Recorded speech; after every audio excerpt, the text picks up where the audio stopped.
the fallout of Donald Trump's hush money convictions continues, and some in the media have been claiming that this is going to be the end of the former president.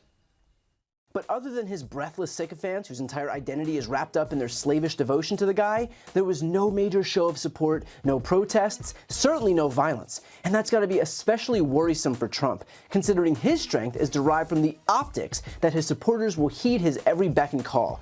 Once that illusion is pierced, it becomes clear that Trump's power is built on a house of cards, and it's starting to come down. And while MSNBC thinks Trump's days are numbered, back here in Australia, our journalists have a different take. Australians say they're worried about the leadership in the United States, whatever the result in November's election.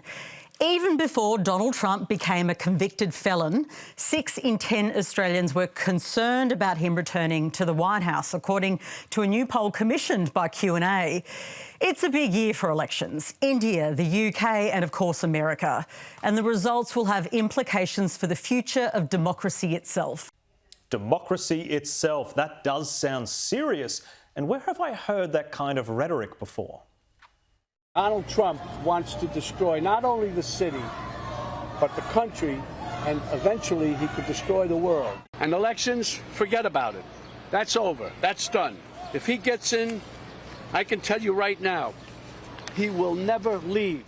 But surely the media is not just following the lead of crazy actors.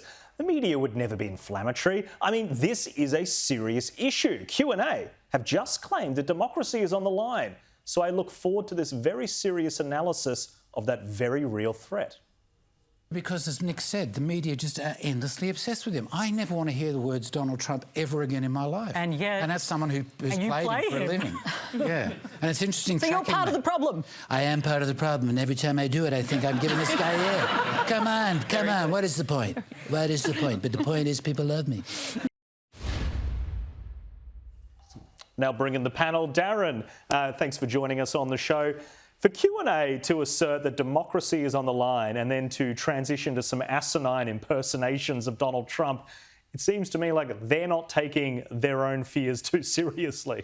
Yeah, I think well, nobody doubts the sincerity of the jurors in the case. I think many American voters and a lot of people around the world will conclude that while Trump may be a bit of a cad, it doesn't actually, the case doesn't, the judgment doesn't disqualify him from running for the White House again. And I think with this legal action, which a lot of people perceive to be a tool for a political agenda on behalf of the Democrats, all it really does is just open up another kind of destabilising period in American politics.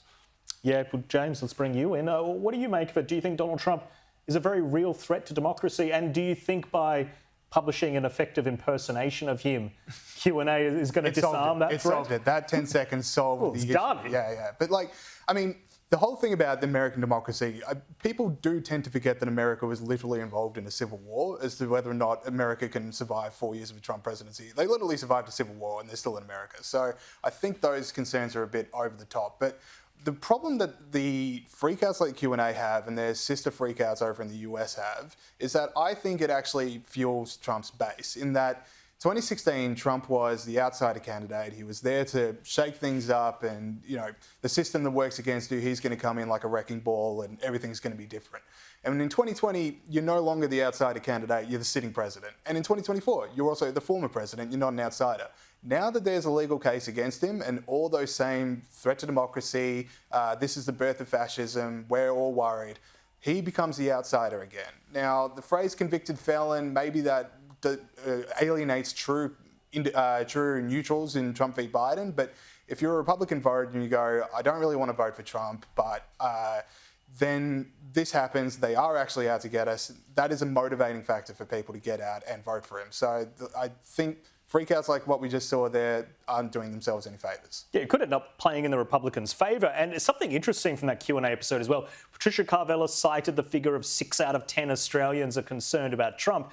You had to wait till halfway through the show before she explained that 52% or 5 out of 10 Australians were worried about Joe Biden taking office. So what it really shows is everyone's worried no matter which way it goes, either one of them. That's right. And the truth of the matter is that what American voters really care about is immigration, jobs, economy. Those are the issues that matter. And I think by the time the election comes around, this case will be forgotten about.